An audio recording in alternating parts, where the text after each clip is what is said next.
Yeah, and so welcome everyone. Thank you for your patience. Really appreciate it. My name is Katrina Vallaincourt. I have been practicing and teaching nonviolent communication for over 15 years now. And it's a joy to join you all here as we practice the skills matrix. I saw your love smart cards. Thank you for sharing that. So before we begin, I just want to ask everybody to take a moment and change their name, mine included here. And so I'm going to ask you to rename yourself by first listing your preferred language, followed by, if you are a certification candidate, do CC. If you're a trainer, do CT, followed by your first name and your location.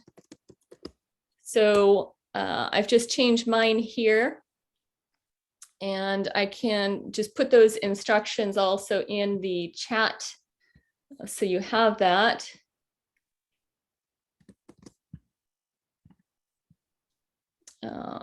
Here we go, and chat.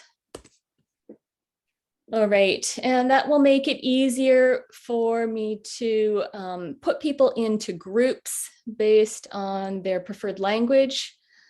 If you do not want to be in a breakout room, you're just listening today, then please put a star instead of a language. That'll let me know that you don't want to be in a breakout room. All right. So as you are, let's see, I'll just give you a moment to take care of that, to change your names.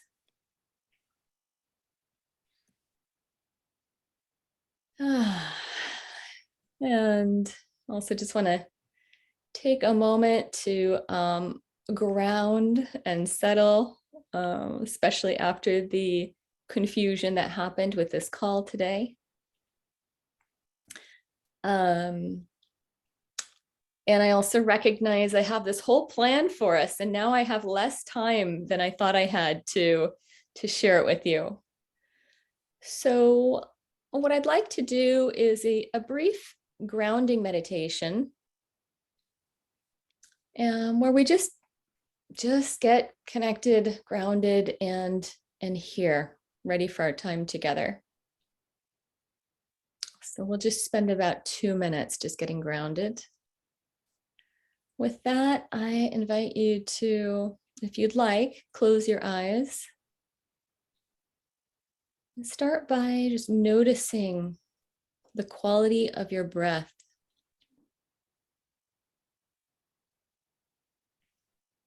Bring your awareness, your presence to your breathing. And this thing that happens automatically all the time. Notice the sensation of your in-breath. Notice where that breath fills up your body. You might be feeling that in your belly, your chest, your shoulders, maybe other parts of your body. Noticing the transition from your in-breath to your out-breath. Noticing that sensation of breathing out. And perhaps you might feel a relaxation in the body with your out-breath. Again, noticing the transition from your out-breath to your in-breath.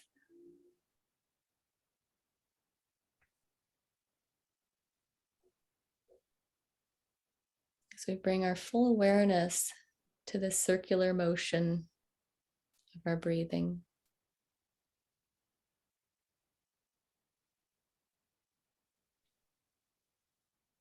You might notice areas of tension, spaciousness.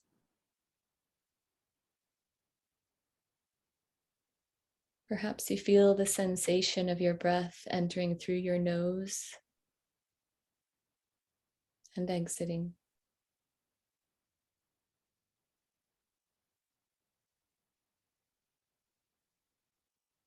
And as you notice your breath, see if you can also bring your attention to the form of your body.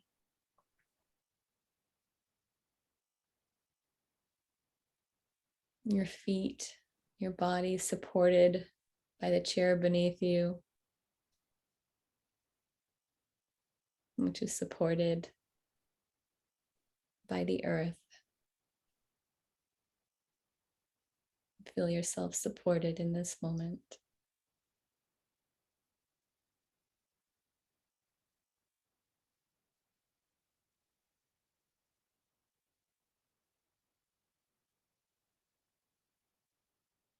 All right. And as you're ready, we can open our eyes again as we return to our Zoom room together.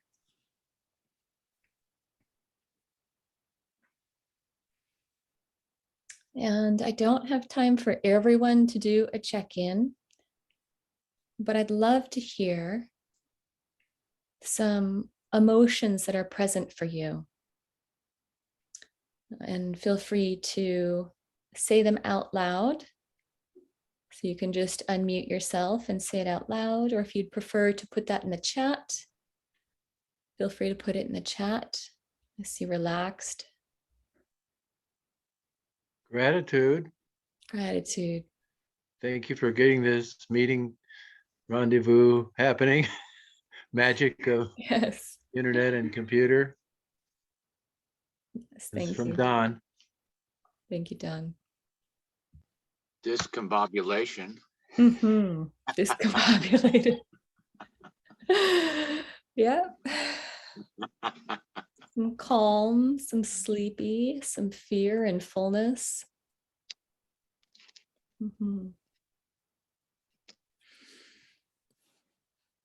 Yeah. Yeah, I'm Veera. Hi, Katrina. While the meeting started late, well, there is an uneasy day, but I'm trying to hold you and all of us in this, delay and being human. I think yeah, it's okay. I mean, that's okay. It is not intentional. Yes. That's okay. We are human. We are our living in this body is such a painful experience, and living human is also not that easy. That we intend that we are thriving for being inhuman with our efforts. But I think Yes. we are here to be, if we just slip into that humanness of being mistakes, committing mistakes, or letting that happen. And I'm with you, holding with you closely, Katrina, Oh, and thank you. relax yourself. You haven't done anything, so you are okay. And Thank you. we take you, and please proceed and be ease and yeah, celebrate yourself. You have done this today, and I'm celebrating and appreciating you for that. Oh, Thank you. wonderful. Thank you, Vera. I'm feeling a warmth in my heart as I'm experiencing your care and consideration of our whole group, and also just the like, oops, I made a mistake that really had impact on everyone. Yes, we are all human, and goodness, the feelings and the fact that mistakes happen is all part of that humanness, and I'm grateful to be holding it with all of you. Thank you. Yeah, I'm looking in the chat. I see excited, peace of mind, present, breathing space. Initial frustration waiting for the meeting that she was looking forward to. And now we are here with a smiley face. Yes.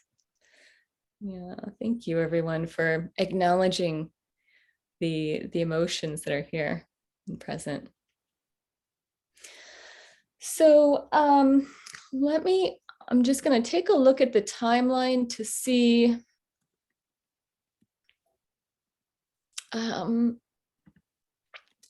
so usually I know you do more of a check-in, and you also talk about any breakthroughs from last week's practice.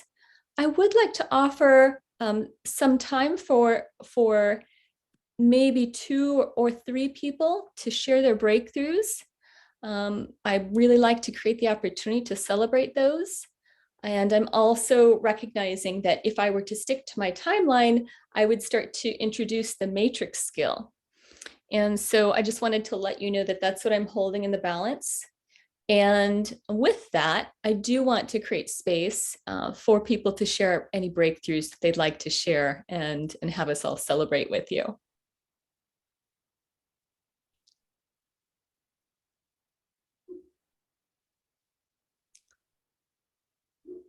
Is there anybody who'd like to share a breakthrough?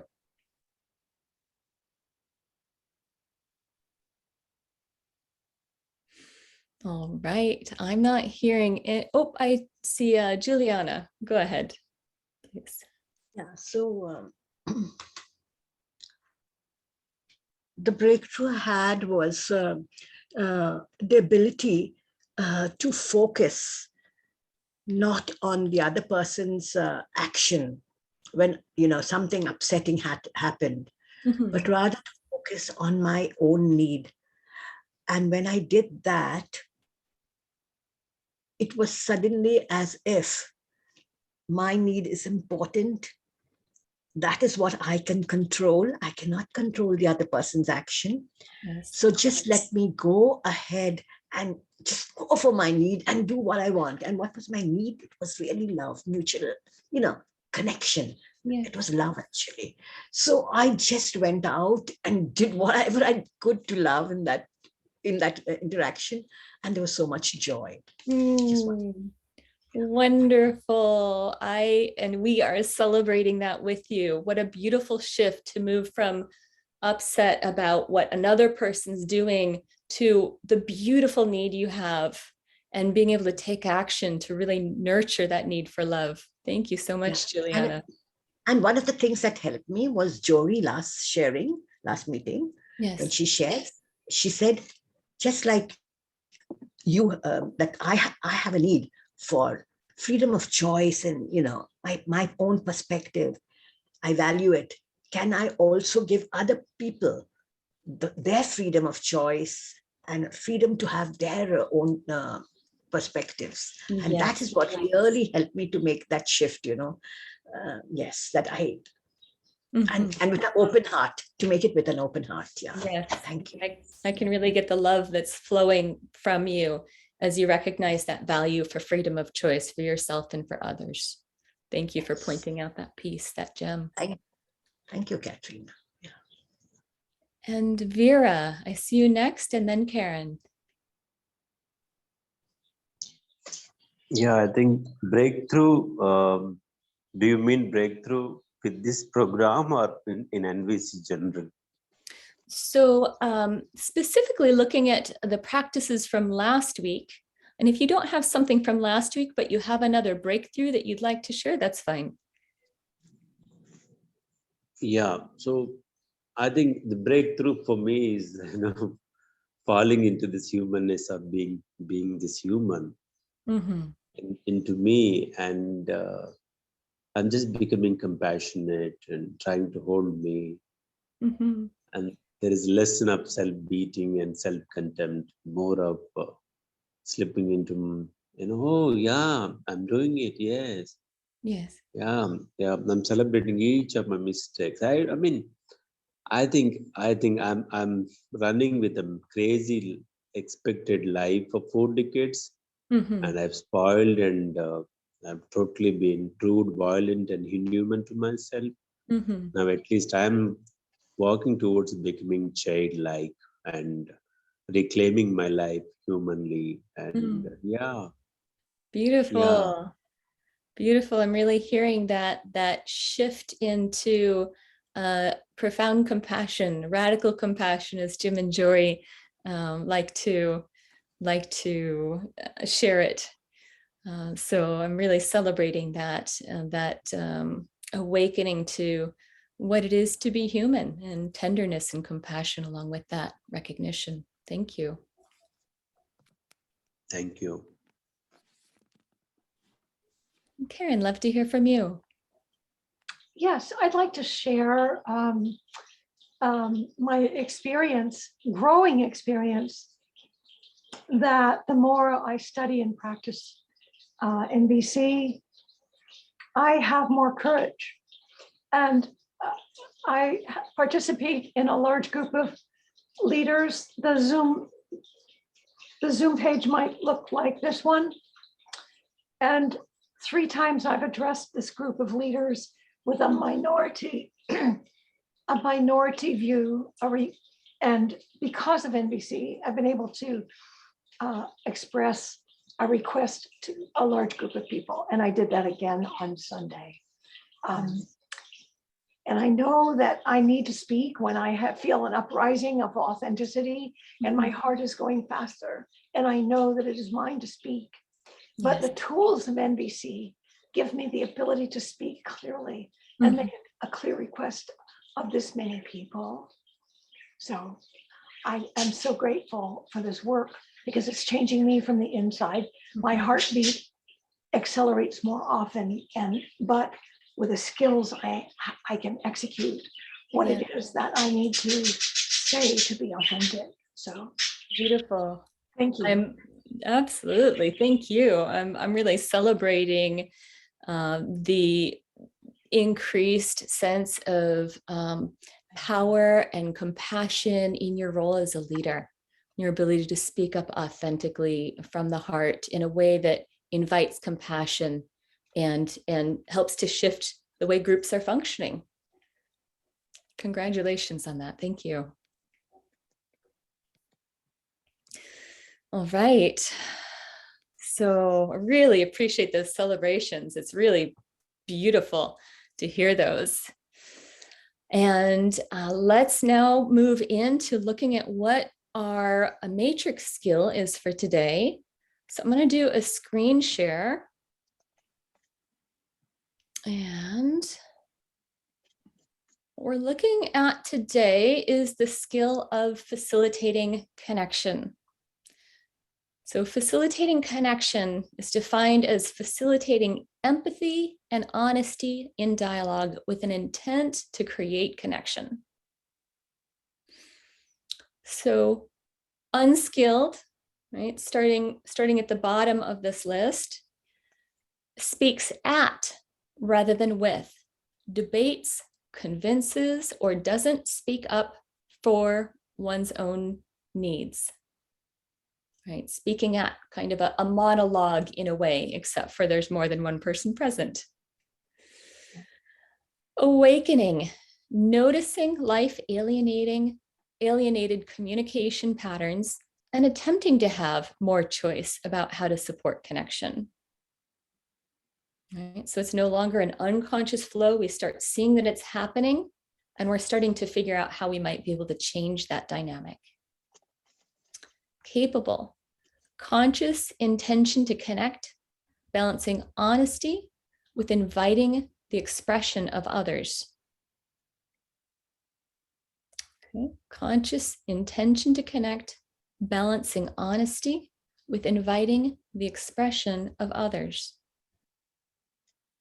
And then integrated, communicates with authenticity and empathy, assists people to connect.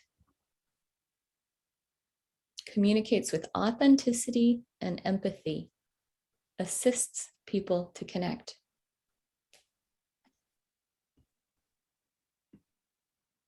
Right, so that is facilitating connection, being able to communicate in a way that facilitates honest, authentic, and empathic communication.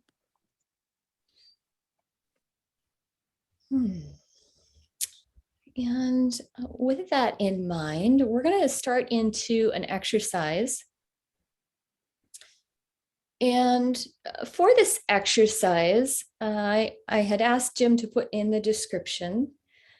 I request that you consider a conversation you've had that was just like, oh, get me out of this conversation, right?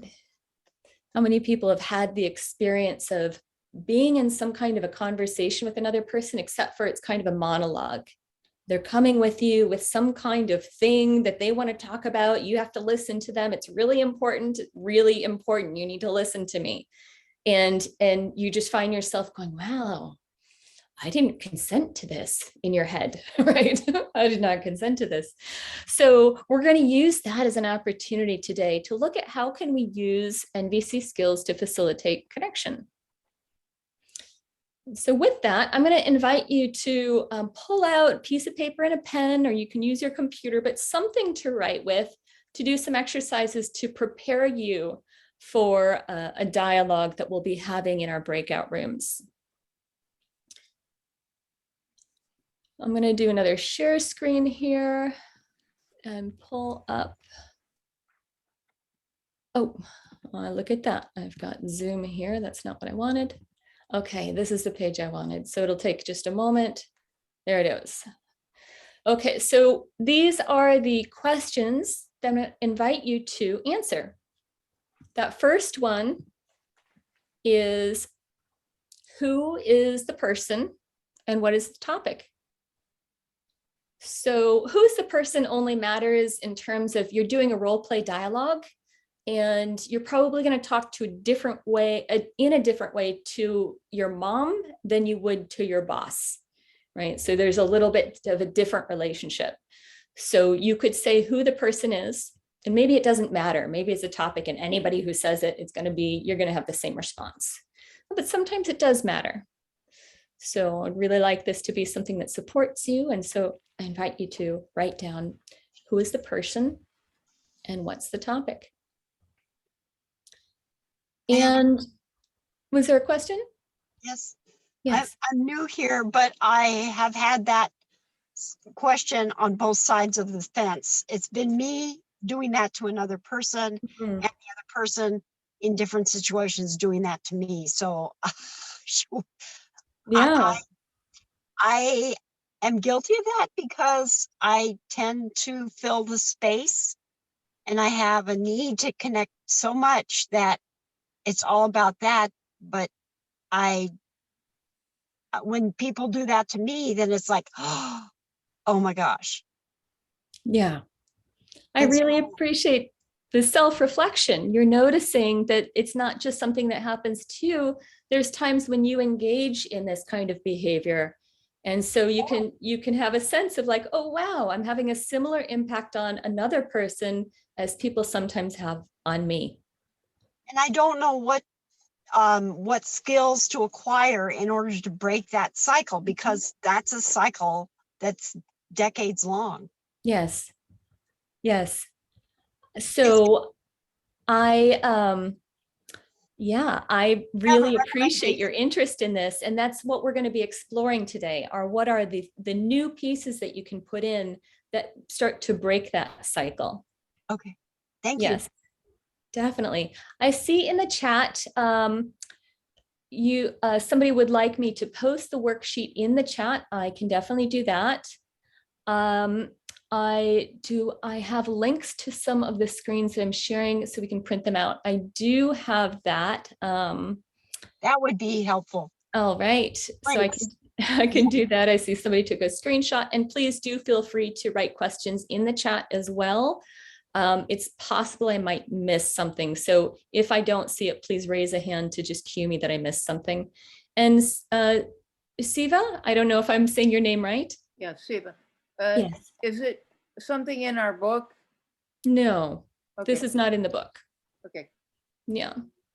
So let me look for that screenshot so I can, let's see, I can do this. Okay, so I'm going to put some pieces in the chat here.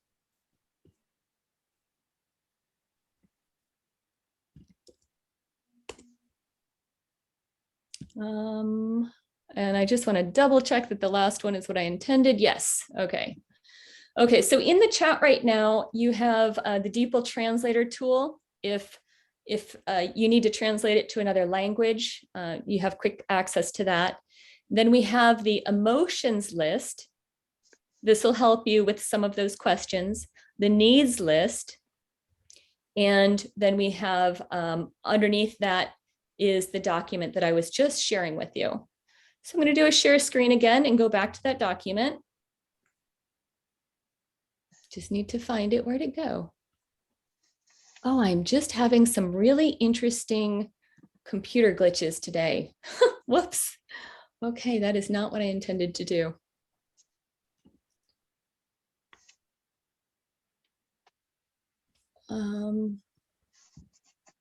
My apologies. I don't know what is going on, but somehow all of my Safari pages have disappeared.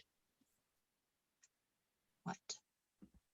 Well, if Okay. you just click the link that you posted yourself, wouldn't that pull up? Yeah, there? let me see if that's going to fix it for me. Okay, using Chrome. Here we go.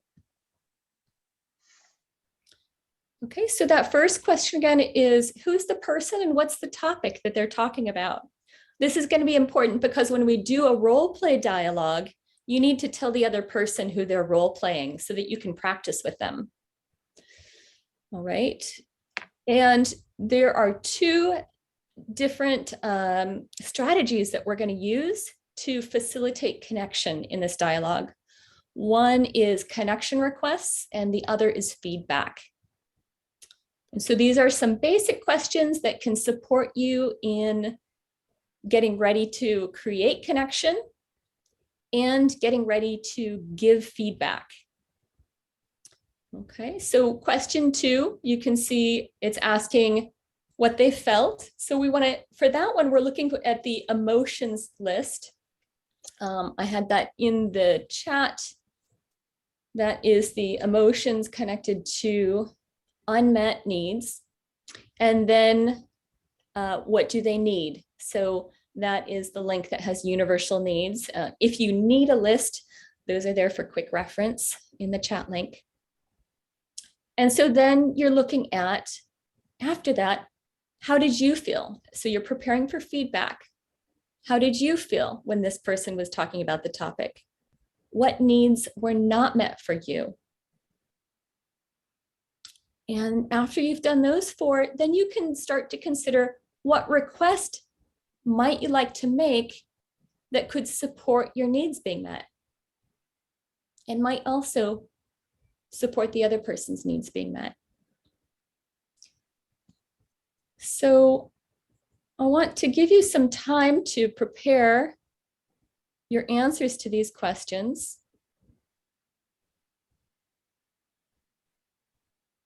And what I'd like to do is give you about 5 minutes. I know for some people that will be an abundance of time, and for others it might seem like it is short. But we're going to do 5 minutes. So go ahead and answer these questions. I'm going to be watching the chat to see if there's any other questions that come through while you're doing this writing exercise.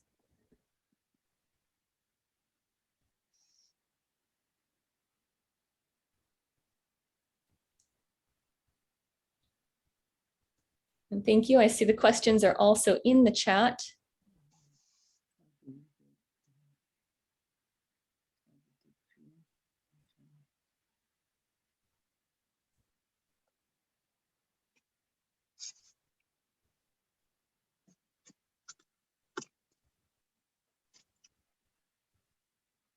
So I invite you to look to the chat if you need a review on those questions.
Just so you know, while you're doing this exercise, I'm creating the breakout rooms.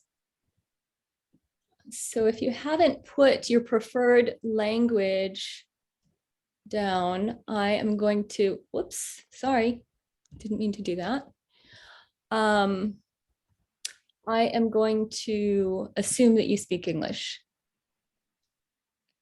or assume that you're willing to be with any language. Beth, I see you have a question. Yeah, in looking at these questions that you have here, it seems like trying to guess what someone's imagining, how they felt, comes after. I mean, the first thing, the feedback, it seems like that comes first, because I know how I feel, and I know what needs are not being met when I'm engaged in a conversation that I really would like to get away from. But to have to guess what they're feeling and what their needs are imagining, that's kind of a higher level of thought. I would think that that's my feedback. Okay. What I'm hearing is that for you, self-empathy is something that you can do with ease. But when you consider empathy for others, your confidence isn't as high as your self-empathy. Whoops, I can't hear you. I'm sorry. I know how I feel. Yes. I don't know how you feel. Right. Yes. I have to guess. Yes, And so that's all we can do. That's why I'm saying it seems like it's a higher level of thought, because you're having to put yourself in the other person, and you don't know all of the many factors of That's the true. reasons why they're bringing this up. And so you just, you have to presume and assume, which you don't necessarily want to do. You want to know, you can't. Yeah. So that's why I just thought that I'm kind of surprised that you're having those as steps 2 and 3 instead of 4 and 5, because it seems like you do these I self-empathy. kind of reverse the order from what we Yeah. usually see. Yeah. Uh-huh. It's more of a challenge this way. I don't know. It's Uh-huh. Yeah. Whoops. All right. That's 5 minutes. I think we're going to need a little more time also, because I need to assign the rooms still. So Beth, definitely anytime we're looking to imagine what another person is experiencing, it's just our best guess with whatever information we have, and whatever presumptions we make could be right and could be wrong. We don't know. But how beautiful to seek to care enough about another person that we'd like to understand through compassion. That's all we're going to seek to do here. And when we're doing a deep dive in empathy practice, then we can go back and forth to seek to really make sure we understand them clearly. For this exercise, we're just going to do our best guess, recognizing it's a guess, and we don't have near as much visibility on another person's view of reality as we do on our own. Does that make sense to you? Maybe you go with it? Okay, great. Ellen, I see you have another question, and I just want to pause before answering it because I want to make sure I have all of the rooms assigned. Sure. Thank you. I also don't know what the equals sign is that people have put next to their names. If maybe Eric, you might be able to tell me what that's about. Okay, Oh, thanks. Yeah, that means no breakout rooms, please. Thank you. That means no breakout room. Thank you. Thank you so much.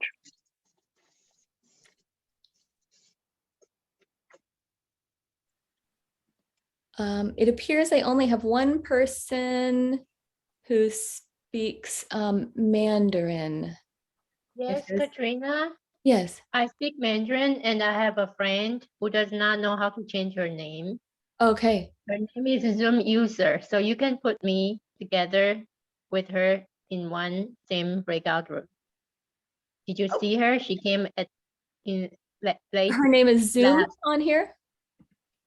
Yeah. Okay, got it. I got it. Thank you. Zoom user. Thank you. Okay.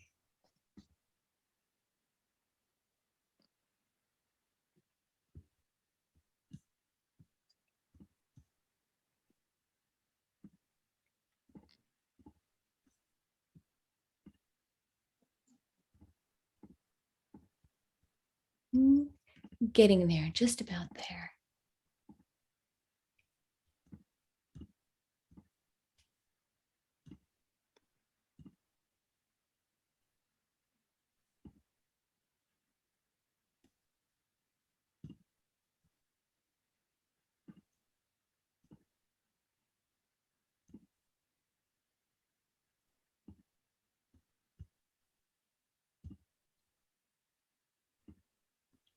All right.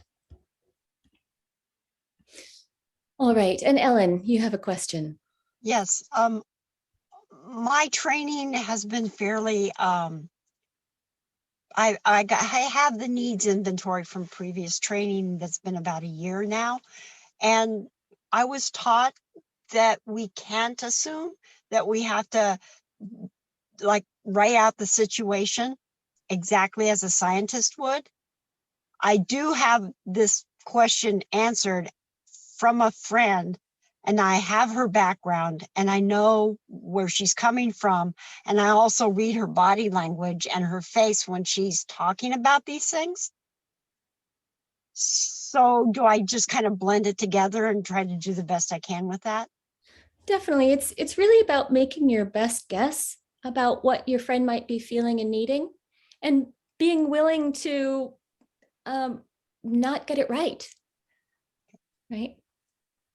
They might say that's not actually what's going on for me, or they might say some of it is, some of it isn't. Or they might go, wow, you were really insightful. I didn't even know that was going on for me, but I can feel it is. So just, yeah, do your best guess on that. Yeah, thank you. All right. So with this piece, we're then going to do a dialogue. And so in a moment, I'm going to ask somebody to do a demonstration with me, because I don't have an assistant here today. So maybe you're feeling that buzzing in your body and you know that you are my person to do this demonstration with me today. And in the meanwhile, I'm going to tell you what it's about. So going back into this piece here, when I took time to answer these questions, these are the answers that I came up with.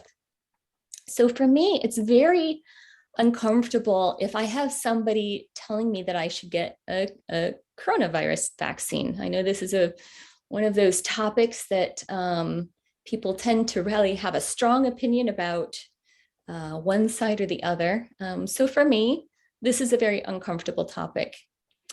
And when I had a conversation with my uncle, I imagined that he was expressing to me what he was because he's feeling concerned, maybe scared, and he might have a sense of urgency about it. And I know that he deeply values well-being, my well-being, his well-being, and well-being of humanity, people in general. And with that, there's safety and well-being kind of being connected. I notice in these conversations, I tend to feel frustrated, irritated, guarded, and disconnected. That disconnected is kind of connected to the guarded, right? I'm guarded and I don't feel like I can be in this, so I start to disconnect from him. And when that happens, my needs for choice, joy, ease, connection, and love are not well met. And so the request that I like to make with him or others, if it comes to this point, and I don't feel I have the capacity to stay with the conversation, or I just like it to be a different conversation, my request might be, would you be willing to shift the conversation with me to a topic that has nothing to do with COVID? And then I might say, I would enjoy hearing about, maybe favorite places you've traveled. What's the silver lining for you during the lockdown? What's a favorite memory from your childhood? Like, there's so many questions we could explore that would really meet my needs for choice, ease, connection, and love. So those are some requests that I might make. So this is my pre-work for what we're going to do. I'm just going to check the chat because I see something popped up. Okay, great resource. Yoram has a a video on this topic. So just so you can see that's there. And now this is the practice we're going to do. And there's a lot here. So there'll be 3 people in almost every room. I think I've got 2 people in one of the rooms. And so you're going to have person A, B, and C. And just for sake of ease, rather than taking a whole lot of time to figure out who's person A, who's B, and who's C, we will have the person with the shortest hair can be A, and the person with the longest hair can be C. That could be a way to decide quickly who is A, B, and C. And then we're going to go through this process. So, so person C is just supporting the process. They're just going to kind of read along and make sure that every step has been followed. Person A is going to tell person B who is the person and what's the topic. And then person B knows who they're role playing and what topic they're going to be talking about, having their monologue about. Person A is going to listen and then make a connecting request. So here's an example of a connecting request. Would you like me to reflect back on what I've heard so far? To make it easy, person B is just going to say yes. There are options to make it harder if you'd like more of a challenge. So those options are at the bottom. So after going through this, I'll let you know what those options are. But the easy way is person B is just simply going to say yes. Then person A reflects back using empathic guesses, using the model. When I heard you say ... I felt ... because I imagine you need or value ... And then person A is going to ask another connection request. For example, is that correct? Person B can either say yes, or they can add feelings and needs are alive in them, right? So again, the easy thing would be yes. Something a little harder would be for that person to really check in and go, is that resonant? And is there something I might like to add in terms of feelings and needs? It would be even harder if person B doesn't say feelings and needs, but just expresses. And then you have to translate again into feelings and needs. So then person A will reflect back any additions made until person B feels heard and seen. And then person A is going to make another connection request. And this is a request for feedback. And so one example here is to say, would you be willing to hear what's happening for me? Right? So we're seeking to open the door for it to be more of a dialogue instead of a monologue. Again, the easy answer to go with is person B says yes. And so then person A can express their feedback. That's that second half of the questions on the list. So when I heard you say, and you can reflect back something you heard, I felt ... because I'm longing for ... in this conversation with you. Would you be willing to, and then put in your request. So you've already done the pre-work for this. And then the easy answer is person B simply says, okay, right? So that if you follow the script, this is the easier practice. And then any remaining time, the 3 people in your group can reflect on their experience of the process. If you want to add difficulty, then you can have person B can just talk and talk and talk, and you can practice interruptions using NVC. You could, instead of using this very classical form of NVC, as I've put in the suggestions above, you could practice using street giraffe. You could also practice the possibility that a person says no to your request instead of yes, and then you can practice hearing no in NVC, or you can practice your own saying no in NVC. So those are some ways. If the practice is feeling too basic for you, you can say, I'd like it to be harder, bump it up a notch, challenge me here, so that you can practice your skill. And if you'd like to keep it basic, just stick with this basic process that's here. Beth, I see you have a question.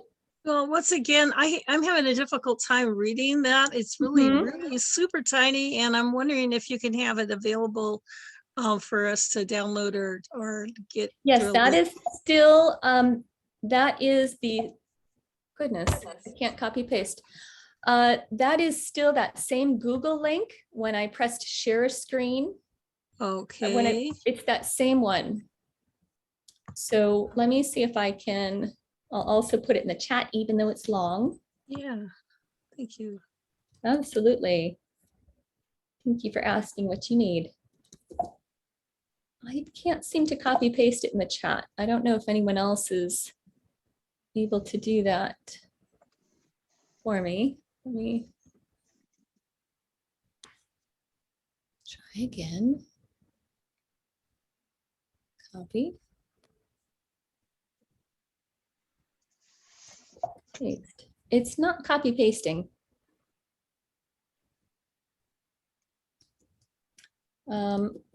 So again, the Google Doc link is here. I just put it in the bottom. So if you'd like to pull it up on your screen, you can use that.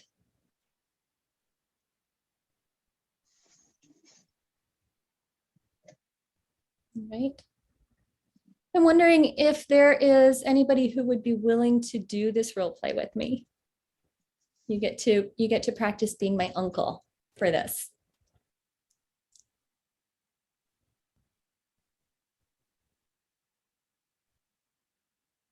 Okay, I see Eric waving your hand. Sure, if you want. Awesome, thank you. Okay. All right, Eric, would you like me to pull up the screen again so we have that right there? That'd be great. Thank you. All right.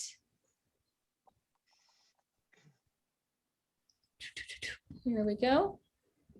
And are the words large enough that you can see them? I can go like that. Thank you. All right. Okay. All right. So, so I'm person A, you're person B, and everybody else is going to be person C right now. So you can follow along with the process. And if you think we've missed something, you can put that in the chat and I'll seek to address it there. So you want me to play the role of uncle in this case? Is Yes. that right? Yes, So- you are my uncle and you are telling me how important it is that I get vaccinated. Okay. Okay. Okay. Give me a second. Okay, I'm ready. Okay. Okay. So I'm sorry, your name is Katrina, Katrina. or Katrina? Katrina, you know, I am so worried about you. You know, this COVID thing, all these people have died, and I'm just so worried about you that, you know, you're at risk, and you know, and you know, the virus can come anytime. And I've had some people who have gotten sick, and I know people in your age category, they haven't gotten as sick and they recover. But I'm really worried that you're going to get it, and you're really important to me, and I really love you, and I really care about you. And if you're going to do that, then I don't know. I'm just so scared. I'm so scared for your health and safety. And then you come and you visit, you know, me and your, you know, and other family members who are a little bit older, and we're at risk, and I want to protect them. And So Uncle, can I just pause you for a moment? oh yeah, sure. You know, you're my favorite. Thank you. I so appreciate your expressing love and care. And I just wanted to ask, can I reflect back what I've heard you say so far? Yeah, I'd like that. Thank you. Thank you. I'm hearing that you're feeling worried and scared and concerned. Oh, And I'm scared. Yeah, terrified sometimes. terrified sometimes. Yeah. And I hear that you love me and you really care about my well-being and your own. Oh yeah, you know, I've known you since you were born, and you know, I want you to be around another 150 years. Thank you. Thank you. I just want to check and see, was I accurate in that? Did I get that right? Yeah, you sure did. Thank you. So at this point, I am through the first part. Can you see when I highlight things? Yes. Okay, great. So we're through this part. So next I'm going to ask, would you be willing to hear what's happening for me? Oh, I absolutely. I always want to understand what's going on with you. Thank you. Thank you. So I noticed that when the topic of vaccinations arises in conversations, I can start to feel stressed and irritated. And I notice I get guarded and I start to disconnect. And I feel sad about that because I'm really longing for a connection and love and joy. And choice is really important for me too, both in the vaccines and also a choice in regards to how we spend our time together. And I'm wondering, would you be willing to shift the conversation to something that's not related to COVID so that we could enjoy a quality of connection that feels really good to both of us? I'd so love to hear something that is not about the whole COVID reality. Yeah, actually I would too. That would be a relief. Let's talk about something that, that we both want to talk about. Oh, wonderful. I feel so relieved. Thank you, Eric. Oh, thank you. You're my favorite niece. Okay, so that is the form. So I practiced in that interruption because my uncle was talking a little bit longer than I wanted the demonstration to go. So I did practice interruption in there, but otherwise I was basically following that model. All right. And are there any questions about that practice?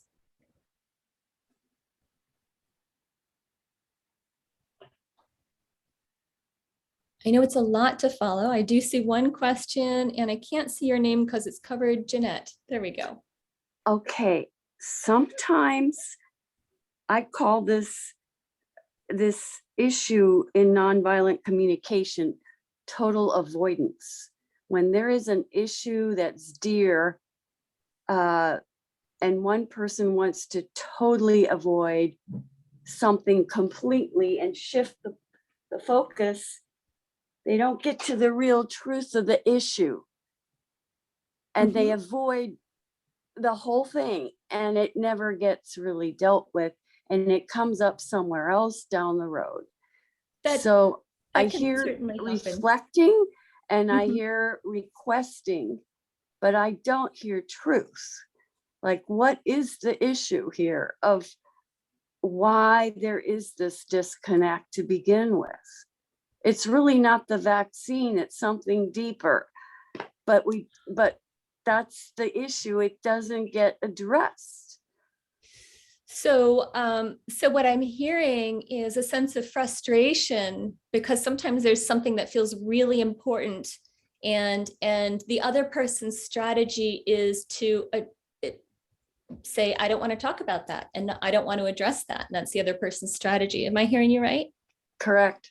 Yeah. It's like, let me deny something and not ever deal with it, and it'll come up and blow up down the road somewhere. If I don't, if I don't deal with something or somebody else, okay, I can pretend and that'll work for now, but it never really gets to truth. So this, I want to acknowledge, it's really, really difficult when it feels like an important conversation is getting pushed under the rug or kicked down the road. I'd say difficult conversation. Yeah, it's really, it's very difficult when a difficult conversation is not addressed. I understand that. And, from an NVC perspective, I just really want to invite everybody to remember that when somebody does not have willingness to participate in a conversation, the conversation's not going to go well. Right? There's one of our distinctions that we're working with is requests versus demands. And so it's very difficult when we have a lot of attachment to a conversation happening. And I still invite you to look at requests versus demands. And you can also look at being persistent, right? Persistent without being demanding.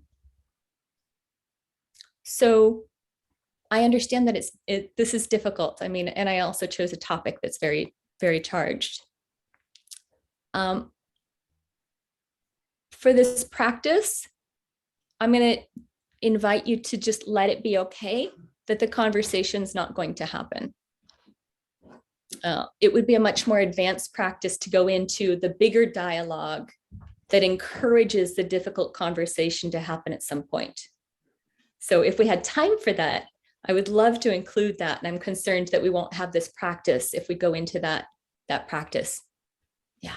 And I, again, really appreciate the concern. It's very real. Katrina, Yes. this is Guy. I want to suggest at the same time that maybe the conversation is taking place.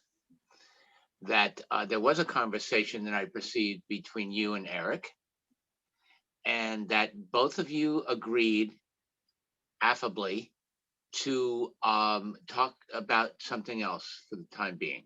Yes. And that kind of strips the conflict in a way.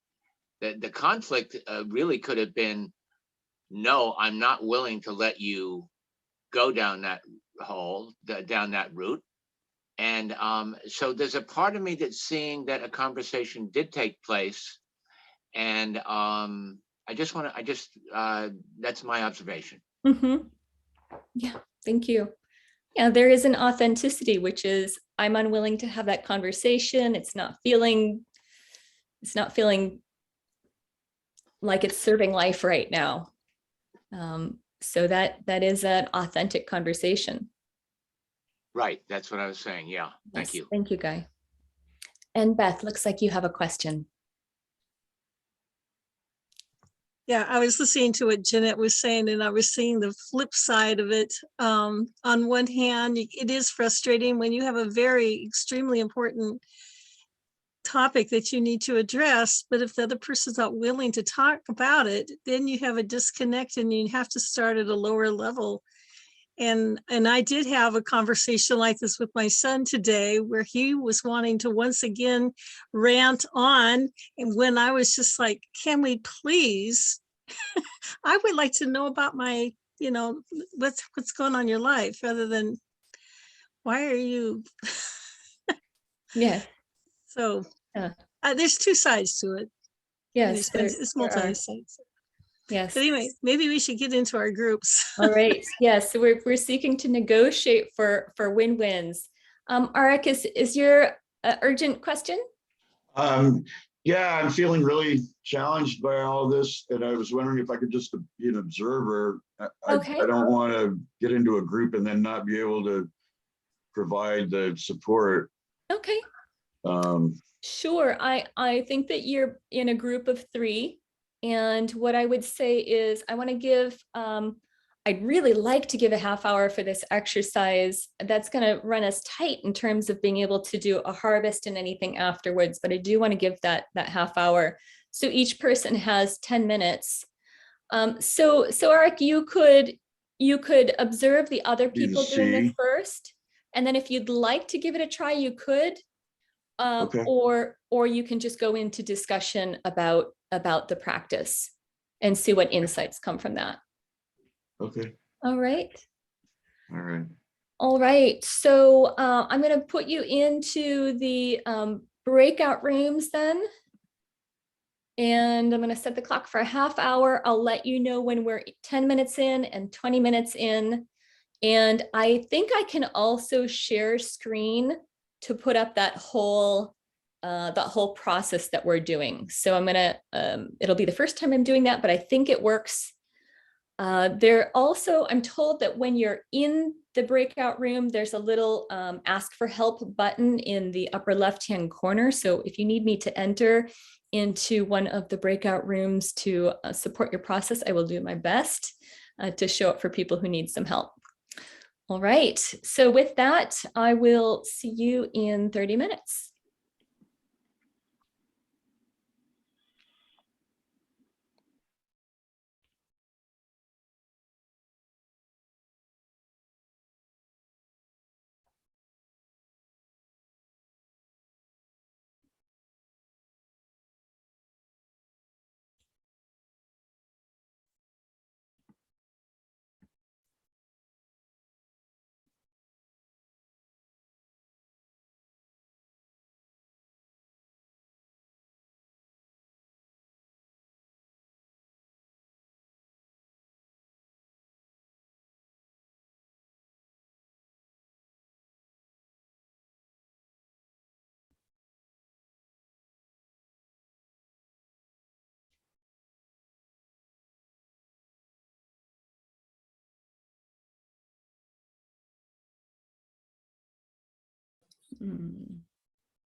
Hello. Hello, Harmony. I'm going to assign you to a room. I'm just figuring out. I'm going to put you in room 6. Thank you. Yes.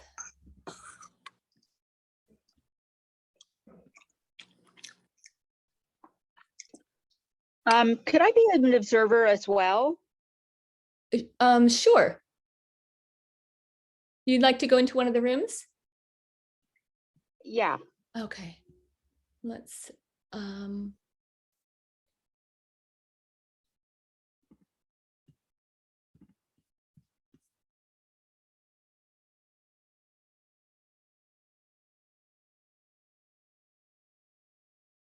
all right. And are there any other needs in the room here?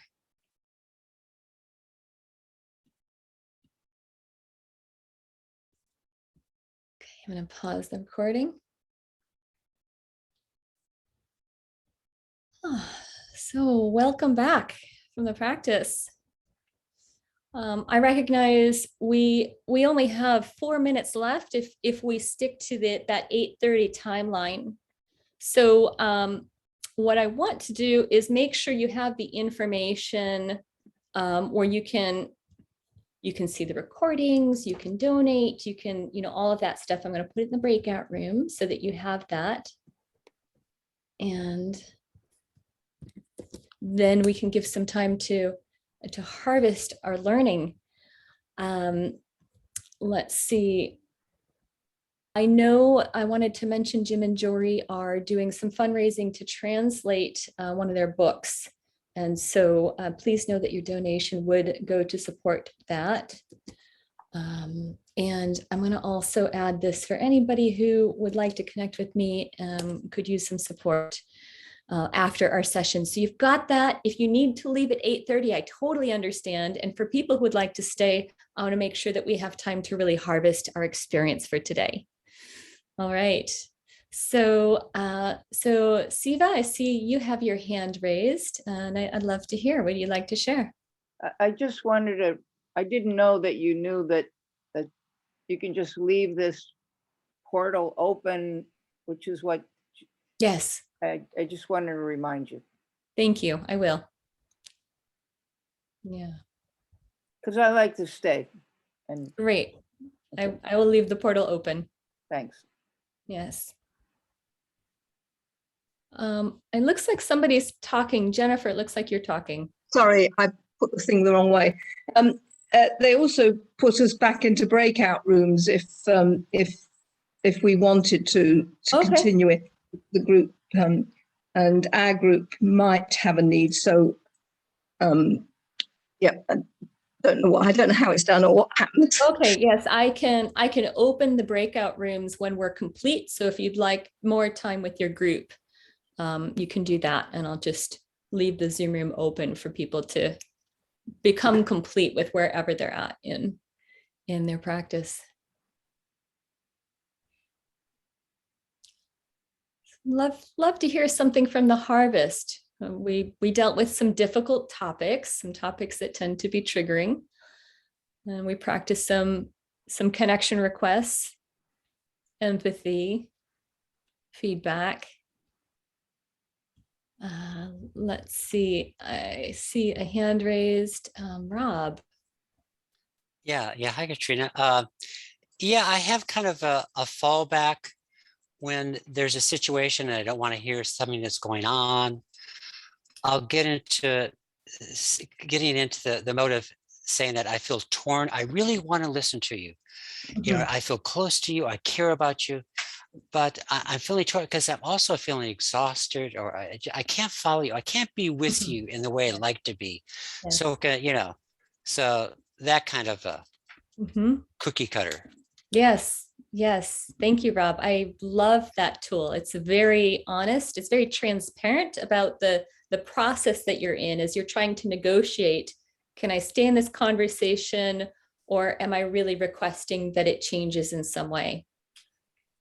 Thank you for the reminder of that, the value of expressing when you feel torn. Yes. And Zohar.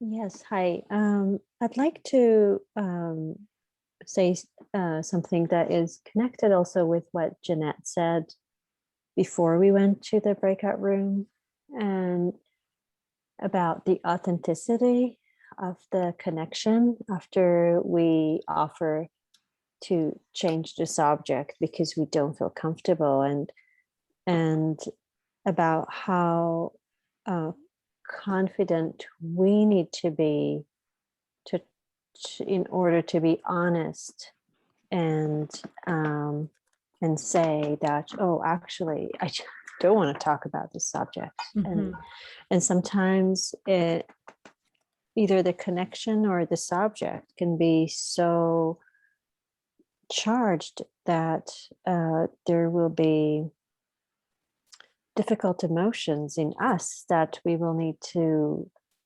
first meet and deal with, or even just acknowledge in order to actually do this step towards the other person. And so many times it's impossible to do it as in the present moment. It's just too much to ask from ourselves. Very difficult, yes.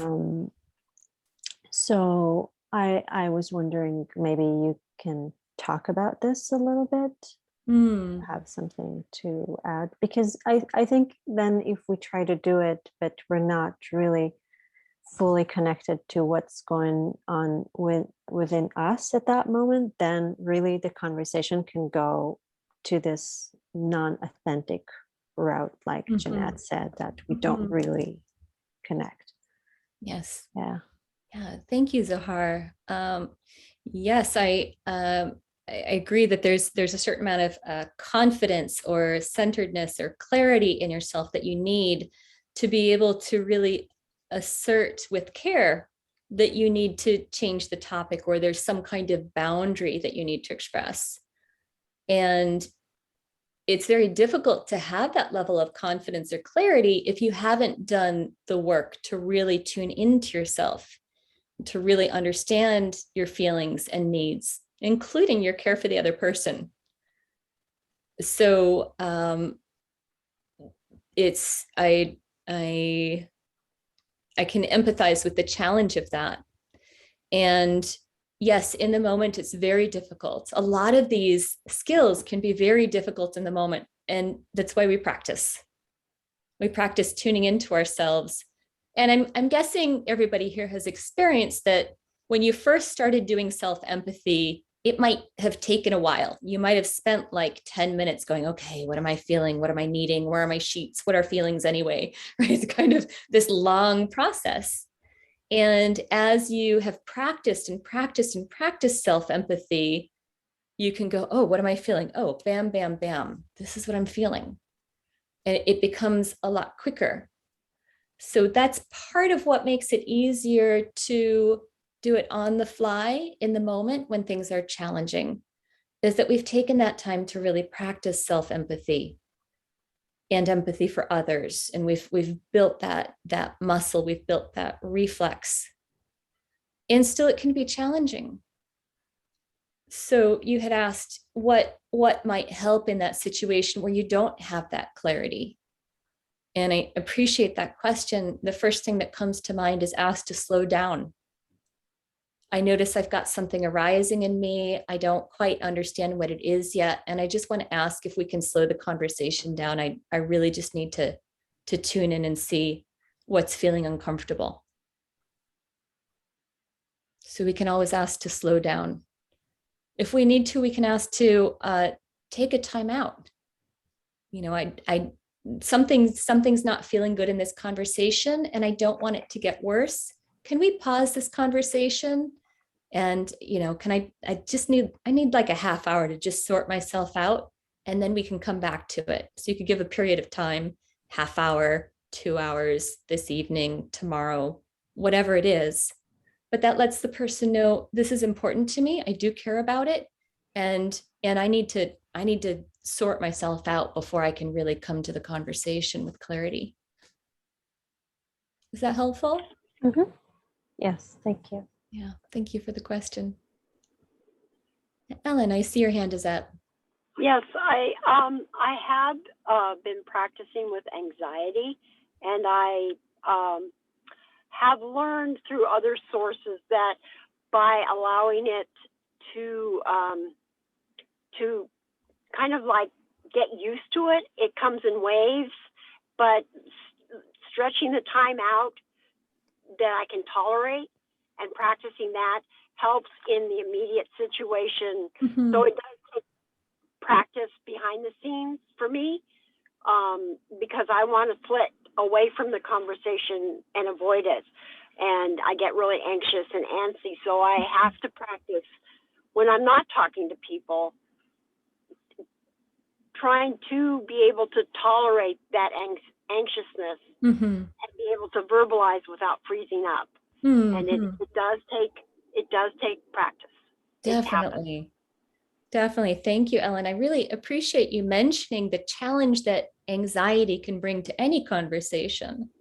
Because when we feel anxious, that fear stimulus actually can shut down our frontal lobes, and we're more likely to be reacting. We're more likely to be coming from the reptilian part of our brain that's responsible for fight, flight, and freeze. Right? That's not the empathic brain response that we want. And Right. so I so appreciate that you're able to recognize, like, oh, I'm feeling anxiety right now. And you've got some tools to learn how to work with that and to build a capacity around it. And it sounds like bringing awareness to it really helps you to soothe that emotion and support you to be present. Go For ahead. some people, that's meditation. For some people, it's knitting, something monotonous, and saying, Mhm. I don't want to do monotonous. I want to do a pattern, you know, or gardening and getting all the weeds done before you leave the garden or something.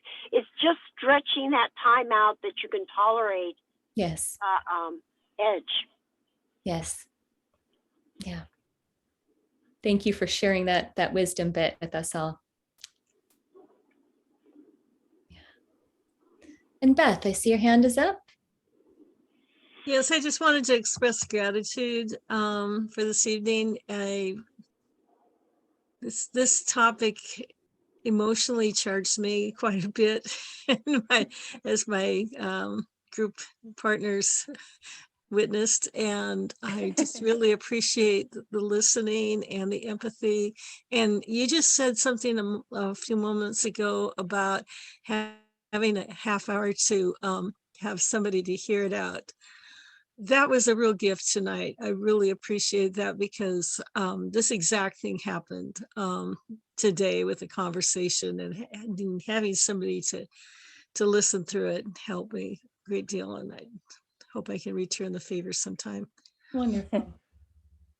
Thank you. Guy. Hi, Katrina. Thanks for doing this tonight. You know, there's a saying around like trauma work. At best, it's messy. Yeah.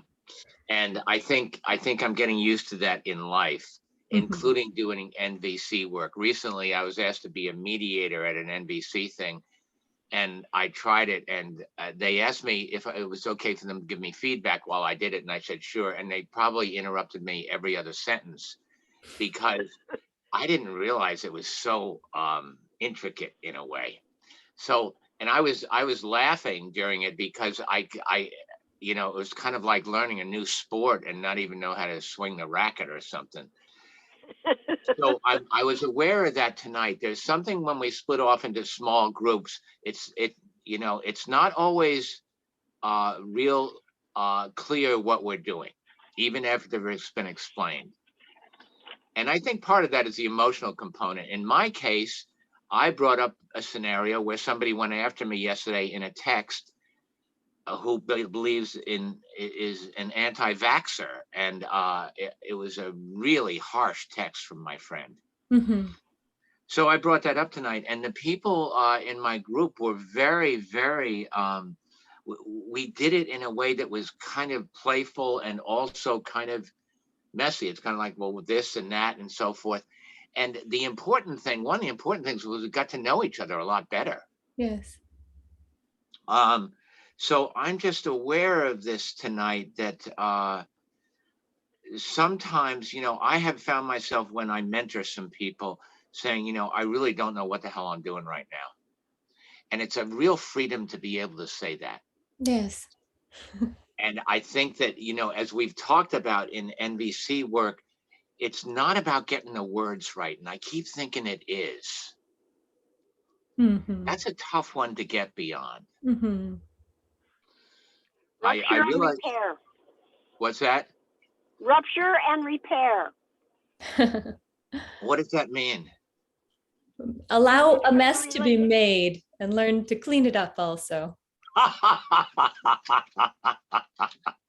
love it. Yes. All right, thank you. I can go to sleep now. Oh, wonderful. Well, thank you for engaging in the play of role play. Yeah, well, with us thank all. you for guiding us. Really, it's an ongoing process. Yeah. Yes. Very good.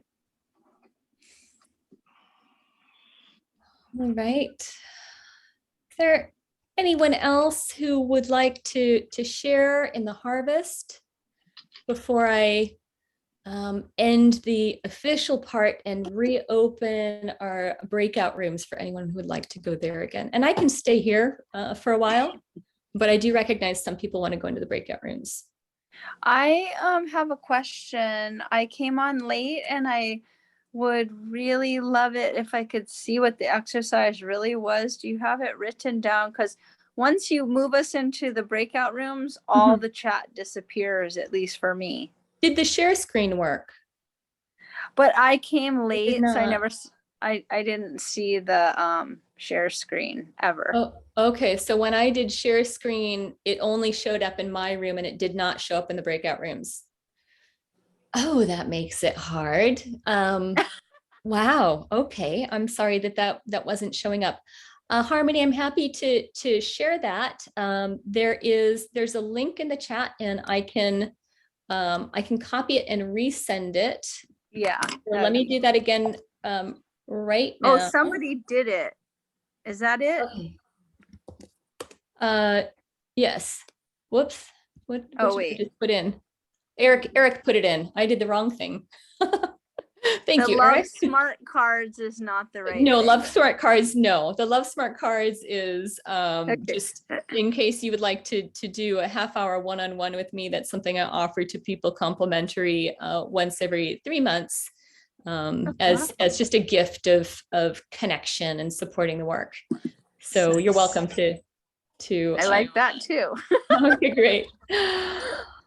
All right, so I'm going to open the breakout rooms for people who want to go back there, and I'm going to stay here in case there's anyone else who has questions or anything that you might like to share. And I want to say thank you all for being here this evening. I just really love the quality of the dialogue and how people are clearly deeply engaged in this work. It touches my heart and brings me joy. So thank you so much for playing with me tonight. And thank you for your patience around the beginning of the call. My goodness, for that 44 people were still here 25 minutes late. It was amazing. So thank you. All right. Opening the breakout rooms. Thank you. Bye-bye. Thank you. Thank you, Katrina. Thank you. Thank you. Thank you, Katrina. Yeah, thank you so much. Aloha and thank you. Muchas gracias, Katrina. Oh, where in California are you? East Bay. I'm north of Berkeley. Oh, because I like to be in Santa Barbara, but I'm 100 miles north of Santa Barbara. I mean, north of Seattle, said it wrong. Okay. Yeah, but I'd Yes, like to be in that's Santa Barbara this time of year. Yes.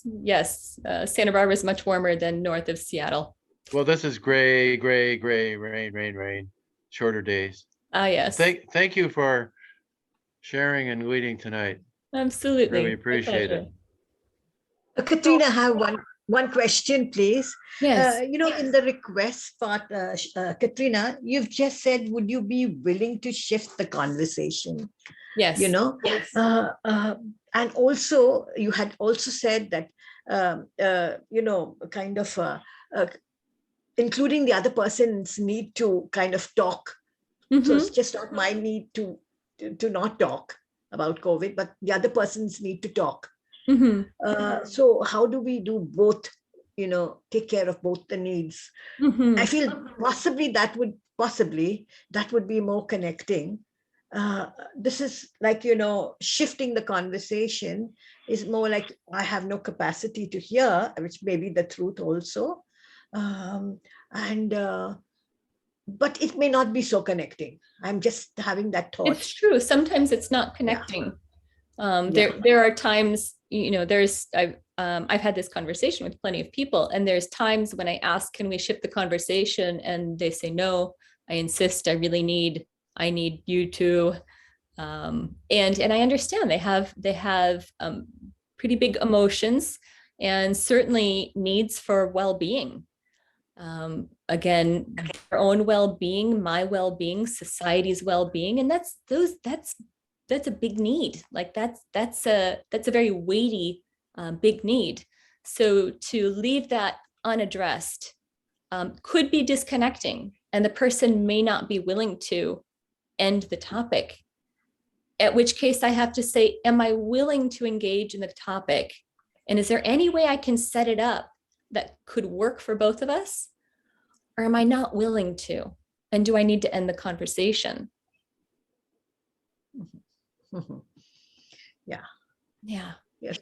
So, like for me, it's just I'm just looking at it as having, I have the willingness to hear you, and I hear you, but I have a different opinion. I have a different perspective on that, about that, and holding my peace about that. Yeah.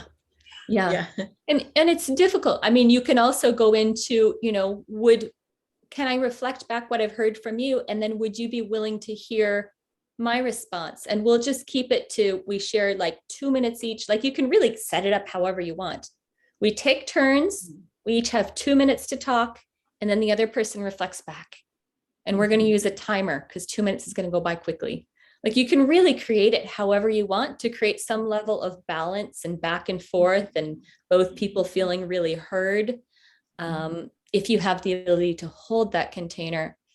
And sometimes experience, like no matter what I've tried, it's not gone well. And I don't want to repeat that experience. Or you reach a limit and you go, wow, you know what? I noticed that instead of feeling like I'm in my heart, I'm starting to feel irritated and upset, and I'm starting to risk that I could say something I would regret. And I don't want to go there. Yeah.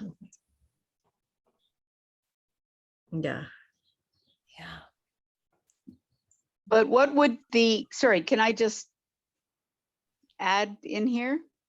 Yes, Christine. What would be,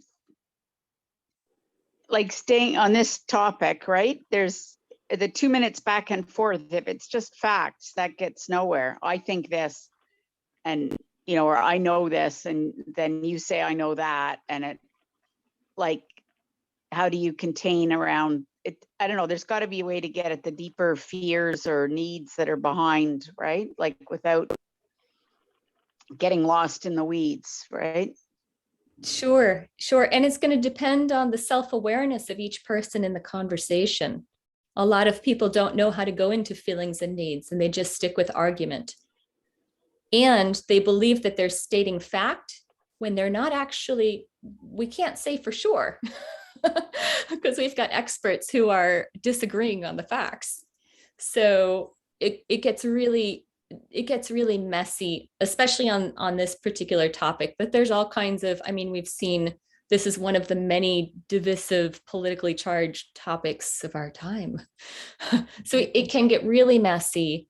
And it can be difficult to create a container that's really going to serve connection, because oftentimes you have two people saying, I want you to understand that I'm right. but you're wrong. And I want you to understand I'm right.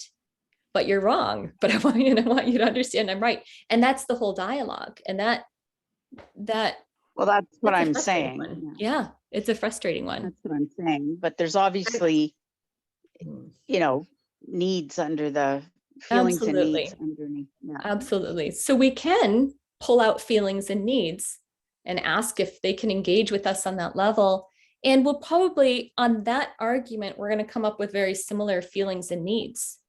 You know, I'm feeling frustrated, I'm feeling scared and guarded and self-protective, and I really want choice, and I really want well-being, and I want love and connection and celebration of life. On that argument, it's actually pretty much the same feelings and needs on both sides of the argument, which is ironic. Yeah. Yeah. And therefore, you know, this, you said talking at, and it changing talking at to talking with and respecting each other's perspectives, though they may be totally different, you know, and just, you know, being open, curious to learn more, maybe, you know. Yes. That sort of a thing, rather than defending one's stand. Absolutely. Absolutely. Can I accept that that is your reality and your perception, even though it's totally different than my own? Yes. I may not agree with it, but I accept that that's your truth, you know, that's your. And many times when we are in a conversation with people, they may not be having this awareness and consciousness of feelings and needs of NVC, but we have. So if we can just stick to our you know, beauty of this and keep sharing that, we can't really change the other person, but possibly we can, you know, impact the other person in a different way, and the whole situation in a different way. Yes. Yes. Can we even though there's differences, can we really seek to maintain the values of love, connection, and the highest possible win-win we can find given the circumstance? Yeah. That's the beauty. Yes. Thank you. And Siva, I see your hand is raised. Thank you, Katrina. Thank you, Juliana. I just wanted to add that what would be going on for me in any kind of a COVID discussion is within myself, I don't even know what the right answer is. So it's, and I think that's where everybody is. They're feeling attacked, even though they don't definitively believe this and that, but it's just our own feeling of imbalance. So I think that's where everybody is in this world. So, and let's pretend for a moment that nobody actually knows for sure one way or the second way or the third way or the fourth way. How do we deal with that reality? Yeah.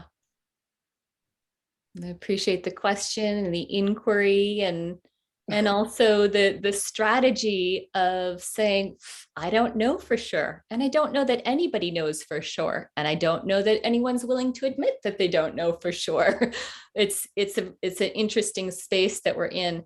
Hopefully there's a lot of other topics that are not as complicated as this one. However, again, we're in a strange time when there's a lot of very polarizing topics. Maureen, I see your hand raised. I'm only will change the topic if everybody else is willing to. I wanted, before you left, I wanted to have you share about the cards, if you'd be willing to do that. Sure, thank you. So yes, these are the Love Smart cards. I can I think I can what can I do? Spotlight for everyone. There we go. So these are the cards that I created about 14, 15 years ago when I was first learning nonviolent communication, and empathy seemed like it was this magical psychic tool. right? I had friends who were pretty well versed in nonviolent communication, and I was really struggling as a single mother. I'd had a really, really bad divorce. There was a lot of drama with my ex-husband. We did not have a good co-parenting relationship, and it was affecting our son. And our son had lived with his dad for 4 or 5 years.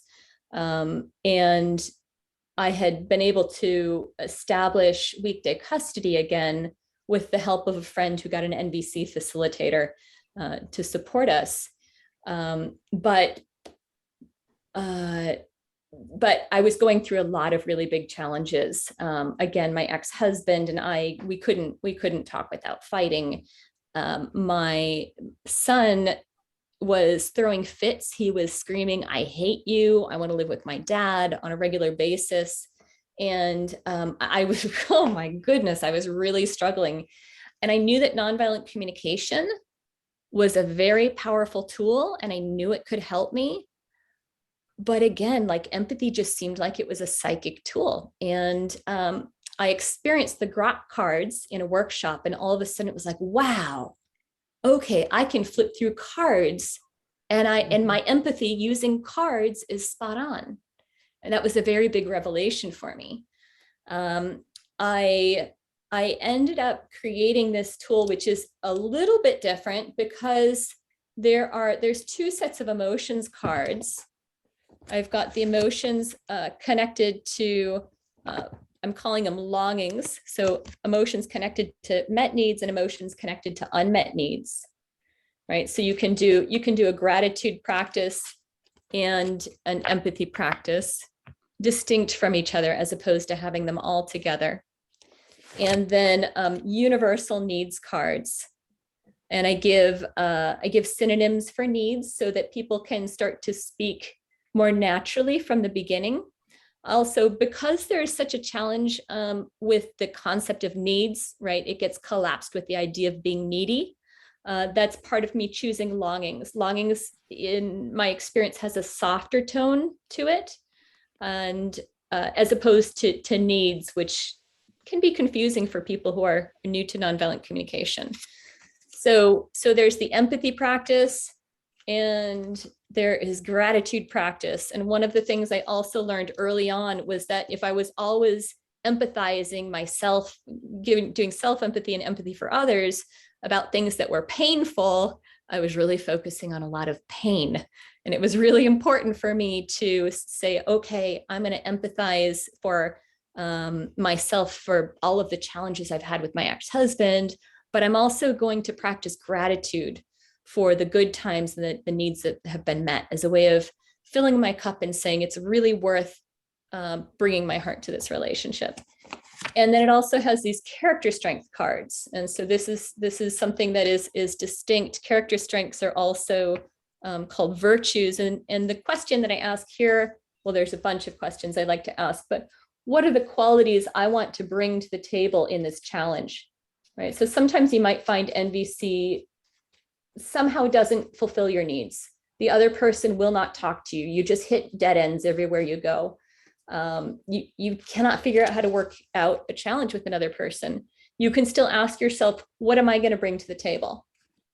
And you can also ask yourself, even though I'm frustrated with what this other person is doing, I still appreciate the ways that they show up to show caring or balance, right? You can still acknowledge these qualities that touch you and that you're grateful for, that you experience in another person. So there's exercises you can do with character strengths. So back to my story with my son, he was throwing these mega fits, and I created a point system with him so that every time he played one of these card games with me, he'd get a point. And when he got 100 points, I was going to get him a video game of his choice, which was enough to motivate him. And so the amazing experience I had, as I said, he was wrapping himself around my leg every single day for Monday through Friday. At some point, he'd wrap himself around my leg, 9 years old, and he'd scream, "I hate you. I hate you. I want to live with my dad," and go on for a half hour. And I used to just break down crying about this because it was so horrible. But the turnaround was so amazing that it's like, it's hard for me to find my tears about it anymore. My relationship with my son is so joyful. So I did an empathy game with him. I did empathy poker. Any of you who have played with other similar cards probably know empathy poker. He had a experience he was upset by. I sent his friends home for dinner. And so the way empathy poker works is I said, would you like to play a game with me? He said, yes. And I said, okay, well, so for the first game, I'm just going to guess what you're feeling. And all you have to do is let me know if I got it correct or not. And he said, okay. And so I started flipping through the cards, and I imagine he felt frustrated and sad and lonely and bored and a number of other things. And he looked at them and he said, yep, that's how I'm feeling. And I said, would you like to play another game? And he said, yes. I see a question in the chat. You can go to lovesmartcards.com to get these. So the second piece is I said, I'm going to just guess what it is that you need right now. I want to guess what you want. And you just let me know if I've got it correct or not. So I went through these cards and I imagined that he wanted choice and he wanted fairness and play and friendship, fun, and some other needs. And he looked at it and he said, yep, that's what I want. And I said, great. Would you like more points? And he said, yes. And so I said, for the next 2 points, I'm gonna hand you these 2 decks, and you can guess what it is I'm feeling right now and what I need. And I have to tell you, I had never, ever, ever, ever experienced empathy with my son before. I had no sense that he had any idea what his impact was on me as he was wrapping himself around my leg and screaming these things 5 days a week for 6 months. Every day. I had empathy, right? That was not empathy. I was stunned that when he went through these cards, he was able to, on his first guess, accurately guess how I was feeling, my sadness, my frustration, my needs for cooperation and love and support. And it was such a contrast to me. He was doing this practice and I'm sitting behind him. And as he's putting down the cards, I've got tears streaming down my face. And so he was done flipping through the cards and he turns around to ask me, how did I do? Did I get it right? And he sees that I'm crying and he goes, Mommy, are you okay? And I said, yeah, thank you so much for understanding what I'm going through. And he said, Mommy, I love you. Wraps his arms around me, gave me the sweetest hug. And he's 23 now, so it was 14 years ago. We only had to pull out the cards for conflict between the two of us 2 more times between then and now. We have an amazing relationship. He knows he can talk to me about anything. He knows he'll get empathy. I got to support him in resolving conflict with other friends at school and with his dad, of course. It was amazing to be able to support him to work out his own conflict without talking to his dad directly, because if I talked to his dad directly, it didn't go well. There'd be repercussions on my son. So I was able to empower my son using the cards and the processes of empathy, gratitude, and character awareness, so that he was able to go back to his dad with a sense of clarity and an ability to ask for what he wanted and know that he was asking for something that was in a win-win consciousness. Yeah. So anyway, that's a bit about the cards. Again, there's 4 sets of cards. There's a little getting started guide in the front. So that has instructions and it has little ideas of the many games that I developed when I played with my son. One of the things is when you're playing with a child, you want to reduce the size of the decks because this is designed for adults, not for children. And so you can probably take out half of the words to bring it down to their vocabulary. But when you flip through the cards, it's building that muscle of being able to give empathy on the fly. When I created these cards and I started working with them, within a week, I could listen to a friend talking about a potential divorce he was about to go through, the conflict he was going through with his wife. And I had the words, I had empathy, I had that amazing power. And so it was really stunning to me that that skill could be developed so quickly with a tool like this. Thank you. Thank you. Okay, how do I remove spotlight? All right, Asiva, I see your hand is up.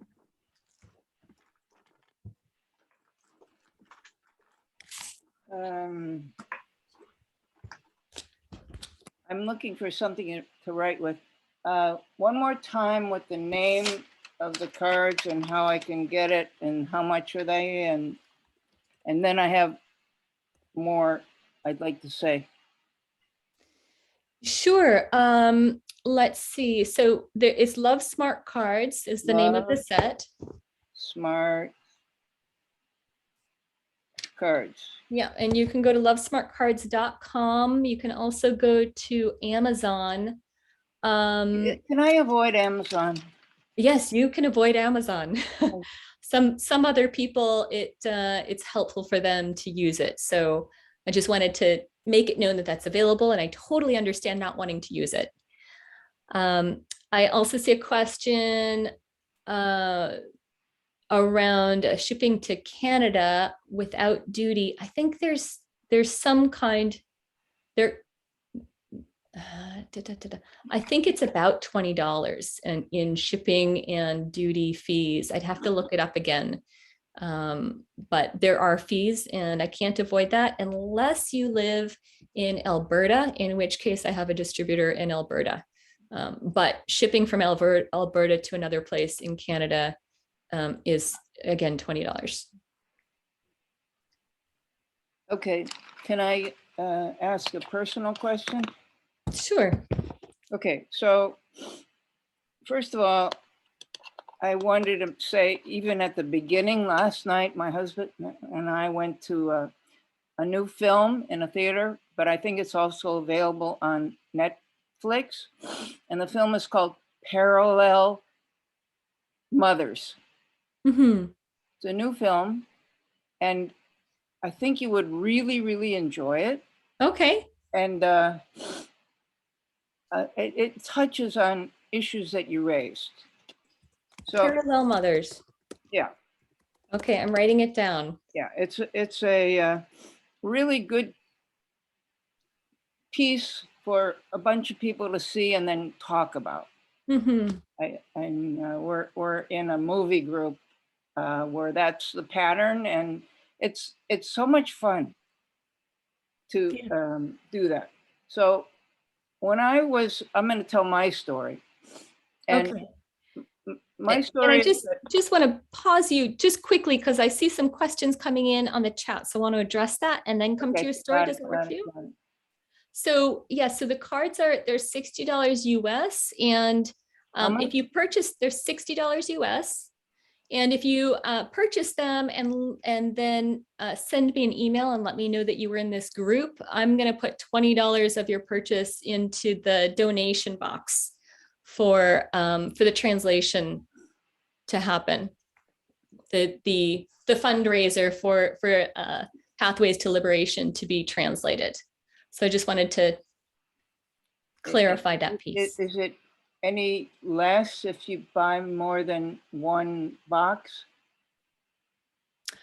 Yes, if you buy 10 sets, then it becomes less. Okay. Yes. And feel free to reach out to me. I'll also put my email in here. So if you have any. It sounds like a fabulous tool for a therapist. Absolutely. Yes. So, yeah. Yes. Okay. So, most people that I've asked this question to have an answer. And that is, so I'll ask you, when you were in elementary school, like in first and second grade, how did you feel about math? Did you understand what was going on, or? Math? Math, M-A-T-H. Yeah. I notice when I hear this question, I'm very curious about where it's coming from and what it has to do with nonviolent communication. So it comes from the desire to have one of the in the back of this book. Yes. In the back of this book is another book is the Compassionate Classroom.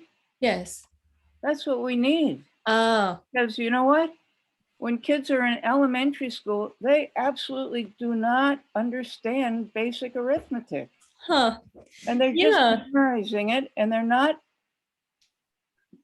they just don't get it, really. It's a base 10 system because when we count 1, 2, 3, 4, 5, 6, 7, 8, 9, 10, and now we have a package. And we say 11, but we shouldn't. We should say 10 and one more. 10, 2, 10, 3. So yeah, I'm really hearing your value for the compassionate classroom, and also that generally your experience is that people have not enjoyed math. I must be one of the anomalies because I loved math. It was like my favorite topic. It was like solving you puzzles. understood. You're right. Yeah. That's and it's because you understood math that all these years from first grade, you have been if A, then B. Oh, if B, then C. Mm-hmm. That's a strategy kind of thinking. Yes. And if you don't learn that habit of if A, oh, then this is going to happen. You don't have that logical reasoning as a habit, you're going to be overwhelmed all the time. So yeah, I felt that way in elementary school until I hit. Siva, I want to check in because this is, it feels like it's a really big piece that you're sharing, and I'm really getting your passion for it. And I also noticed that Nick Ilanda has had his hand raised for a while and hasn't spoken yet. And there was another person who I think had their hand raised and came off of the call. And he's in Hawaii, so his time frame is different. Uh-huh. Are you in Pacific time? I'm in Pacific time. I'm wondering, Siva, if you would be willing to wrap up what you're saying in 1 or 2 sentences, or maybe put it on pause so that we can come back to it later. Okay, so I've had a very similar journey to you. Okay, so to solve the problem of a game kind of way of understanding addition and subtraction, yes, and fractions and decimals and percent where people really don't. I've also, but I'm only at the prototype level. I've been at the prototype level for about 40 years. About 40 years. And you have information that you could help me get to getting my cards. I would love to have a conversation with you about that. Siva, did you pick up my contact information, my email? I love smartcards.com. Okay, so let's set up a half-hour session so that you and I can talk, because I'm happy to support you in the next steps. Okay, great. Thank you. Nikhil Ananda, I don't know if I said your name as it's meant to be said, but I'd love to hear from you.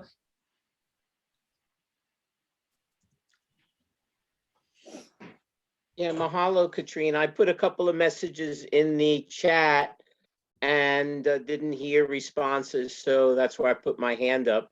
All right. Before I go on, I want to commend you just then for modeling NVC communication of what you just did. And I hope you read between the lines on that. And I'm also glad that you said that you loved math, because I loved math when I was in elementary school, and the teachers always allowed me not to write everything down because I could do it really quickly and easily. What I had asked is that, and I also saw that, I'll share that as long as I have just for a few seconds, and then I'll get off because I am in Hawaii, so I'm in a different time zone. Yes. I saw that in a button when some people speak and say everybody this and everyone that, it's a button for me. And I use that as a growth because if it's a button for me, what is it for me to learn about? Why does it bother me? And then I realized, oh, well, it's someone needs to speak like that. Everybody feels this, everyone does that. But what I had asked you actually is when you held the cards up, the light was reflecting and I couldn't see. And now you're doing that. So if you hold and so I'll put you on because I had you on the speaker so I could see the box. Yes, just like that. Because I would like to see when you held the box up, it just looked brilliant to me and it impacted me. So thank you for what my request was, and you honored it and did it. So mahalo. And I was also quite impressed. And somebody got back to me, and then I'm finishing up. I said something in the chat when you said it was nice that people stayed around for I don't know how much time. I actually came late today. So I put in that, oh, it was perfect that I came late. I was actually restless that I was coming late, but it appeared that I came perfectly on time, which my final comment is it's all perfect. So my timing is always perfect. Anyway, thank you for the sharing today. And it was really a gift and an honor, and mahalo for these few moments during, a brief moment during forever. So mahalo. Mahalo. Oh, and you got my name. You said it perfectly. So you mentioned that a lot of people, some get it, some don't. And I'm always impressed with the people in India. They always say it perfectly right out of the box. They don't say, oh, I hope I'm saying it right, because they recognize the name. It's very easy. Anyway, I'm going to sign off because it's really late here now. It's 7:15. All right. So I'm going to again say mahalo nui loa. Mahalo nui loa. Katrina, could you put me back in a breakout room, please? You are still assigned, I think. Okay, somehow you're not. Okay, you are now assigned.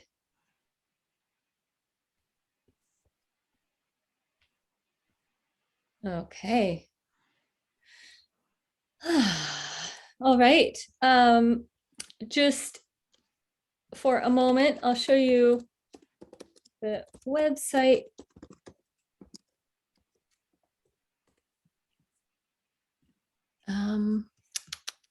Whoops.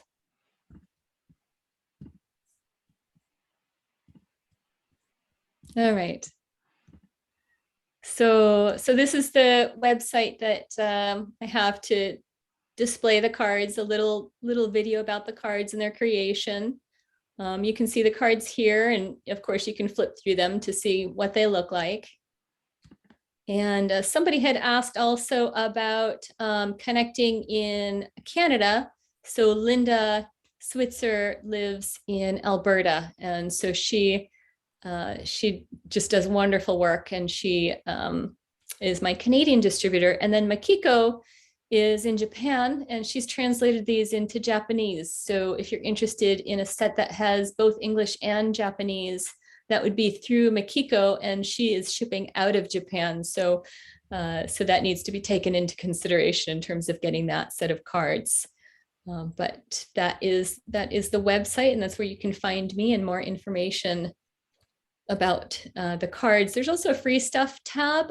Included in that is a worksheet called Connected Timeouts. So when I talked about a process you can go through to say, wow, I need to take a pause from this conversation, right? If it's escalating or you recognize there's like something uncomfortable and you don't know what it is, this is, it's a worksheet that shares with you what you can say in those moments so that you can take the space you need and you can go through a process of self-empathy and empathy for the other and come back with greater clarity to the conversation. So it's something on how to set that up. Yeah, thank you. Siva, do you have another question? Yeah, I do. I'm developing a friendship with, because I'm very active in interfaith in our community. Mm-hmm. And so a couple, well, last Friday, not yet, not a week ago Friday, whatever that means. We had a couple who are Baha'i. We're Jewish, and Friday night is the traditional Shabbat meal. So we invited them. The woman is, they're both Baha'i, and the woman is a psychiatrist. Mm-hmm. And she works with particularly teenagers, Mm-hmm. which is really a mind-filled journey to go through, as you no doubt know. And I would love to get her a box of your cards, but does that make sense? Have other psychologists or Mhm. psychiatrists actually use those in their practice?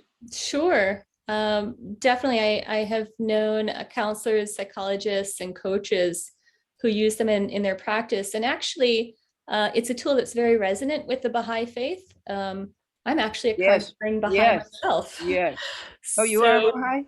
I am actually officially I'm a Baha'i, but I'm a non-practicing Baha'i.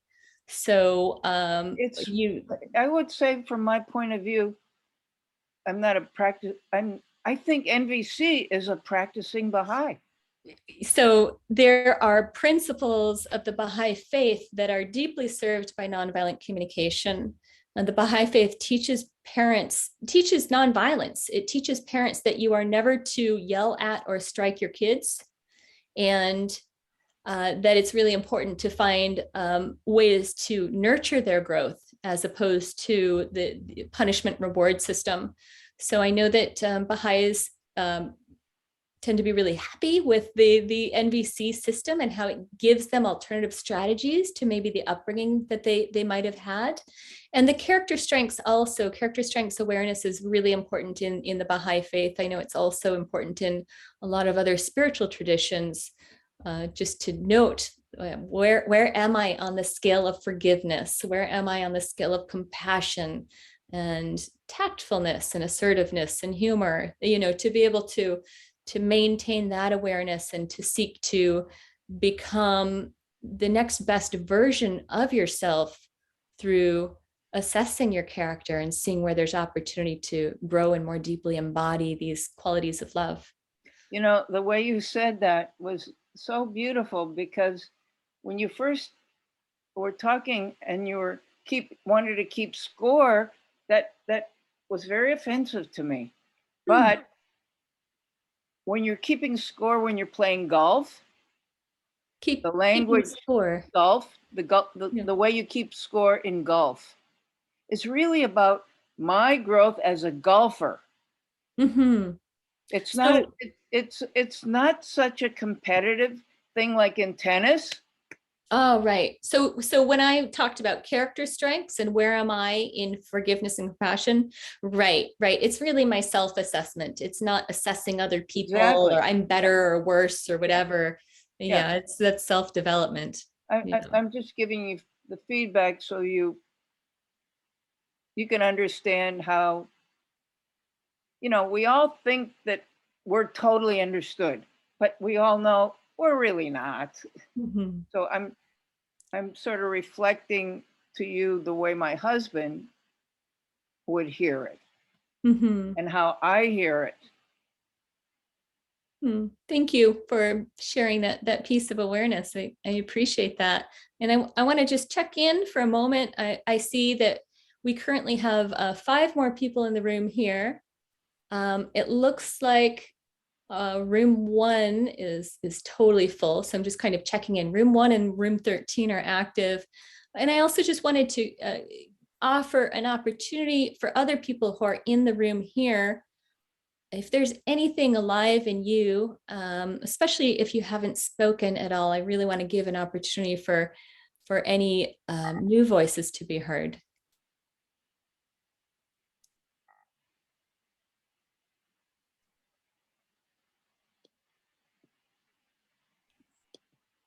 it seems, Maureen, you might have something alive. I know we've heard from you, but please feel free.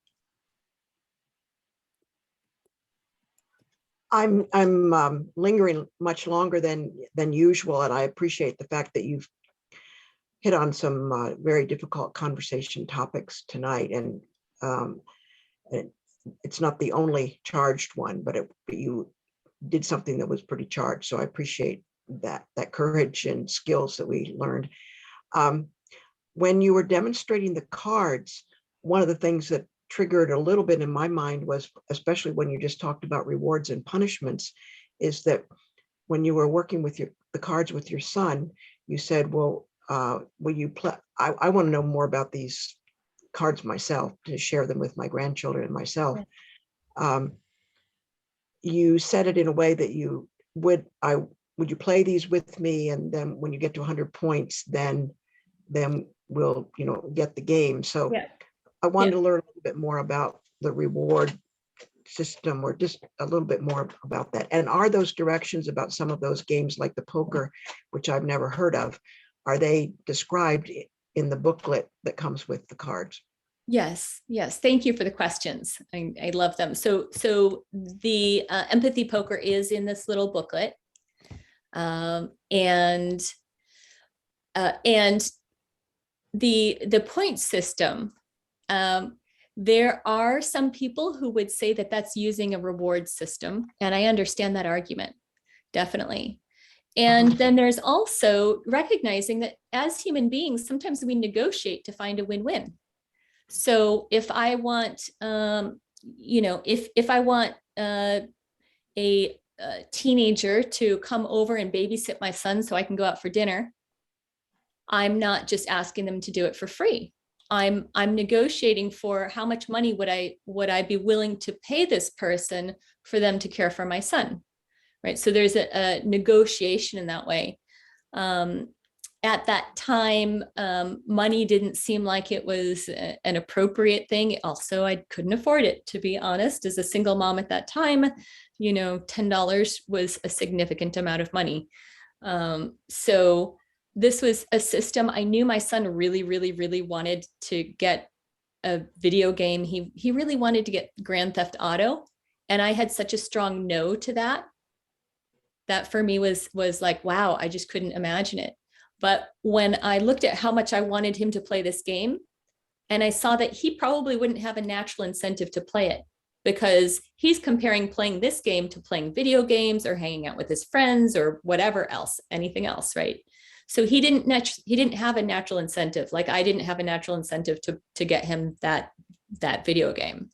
And so that was our point of negotiation. I'm willing to get this video game if you're willing to show me that you've got skills in nonviolence. I'm concerned about the violence in that video game. I'm concerned about the disrespect.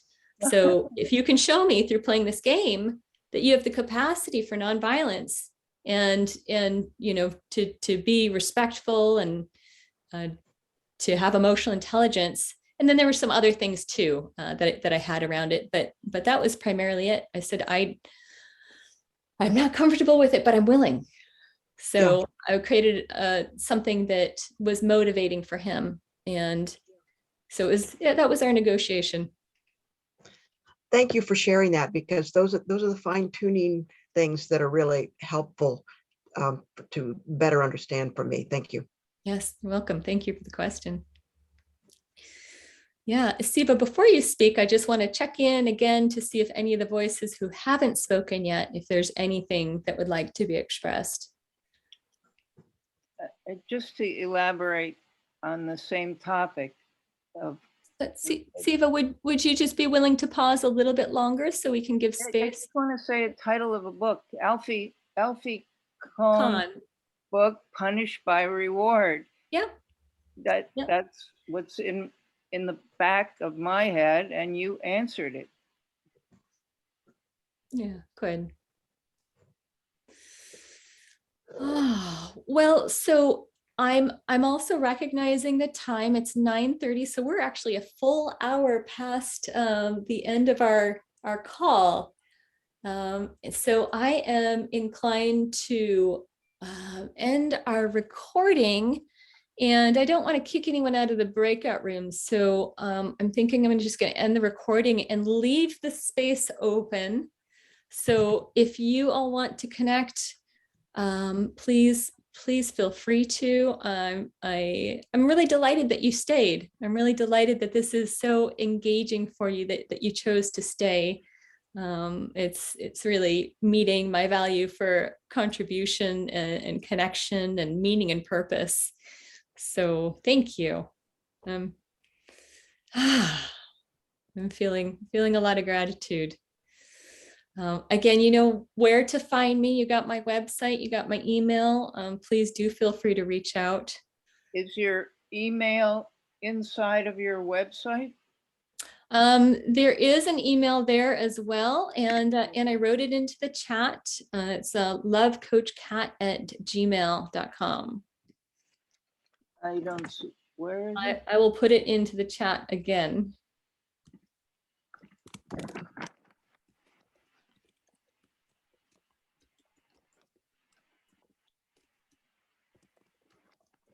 What, if I had a half-hour conversation, would we be able to see each other or not? Sure, we can use Zoom. Okay. Yes. Where is it? Okay, I'm going to stop this recording and thank you. What? I don't see your email. Yes, you can find it in the chat. I'm looking It at should be at the very bottom. the very bottom of the chat.